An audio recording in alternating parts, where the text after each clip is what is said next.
আমার কলকাতা নিউজ, কথা হবে সামনাসামনি।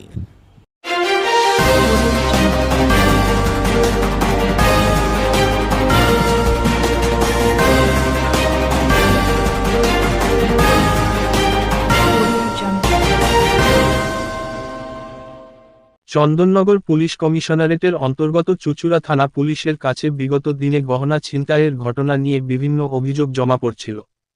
তারপর থেকেই চুঁচুড়া থানার পুলিশ গোপন সূত্র মারফত এ বিষয়টি নিয়ে তৎপরতার সঙ্গে তদন্ত নামে। গত দুদিন আগেও হুগলি চুঁচুড়া পৌরসভার ৭ নম্বর ওয়ার্ডের অন্তর্গত চকবাজার কাঠগোলা লেন থেকে ভরসন্ধ্যা বেলায় পথচারী মহিলার গলার হার ছিনতাইয়ের ঘটনায় আরও বিচলিত করে তোলে পুলিশ মহলকে। তারপর থেকে আরও তদন্তের গতি প্রকৃতি বাড়ায় পুলিশ। গতকাল রাতে গোপন সূত্রে খবর পেয়ে চুঁচুড়া থানার পুলিশের এসআই জয়ন্ত পাল ও এসআই বিশ্বজিৎ পালের নেতৃত্বে এক যুবককে আটক করে জিজ্ঞাসাবাদ করতে থাকে পুলিশ। তারপর তাকে জিজ্ঞাসাবাদের মধ্যে উঠে আসে অসঙ্গতি ও চাঞ্চল্যকর ঘটনা ঘটে। পুলিশ বিগত দিনে যে গহনা ছিনতাই ঘটনা নিয়ে তদন্ত করছিল তার মূল অভিযুক্তই রবীন্দ্রনগরের পশ্চিমপাড়ার বছর 20 সুরজিৎ মিত্র। তারপর তাকে জিজ্ঞাসাবাদ করে বিগত দিনে সে অন্যান্য সময় গহনা ছিনতাইয়ের ঘটনা স্বীকার করে এবং সে বিগত দিনে সোনার জিনিস কোথায় বিক্রয় করেছে তারও খোঁজ দেয় পুলিশকে।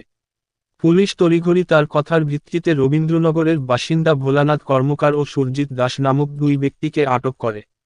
তাদেরকে জিজ্ঞাসাবাদ করে বিগত দিনে ওর থেকে সরঞ্জাম কেনার কথা স্বীকার করে পুলিশের কাছে।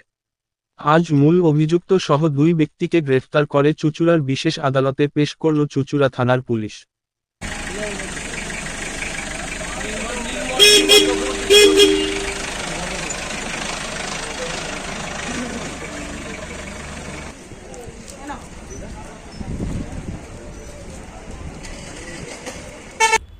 আমার কলকাতা নিউজ, কথা হবে সামনাসামনি।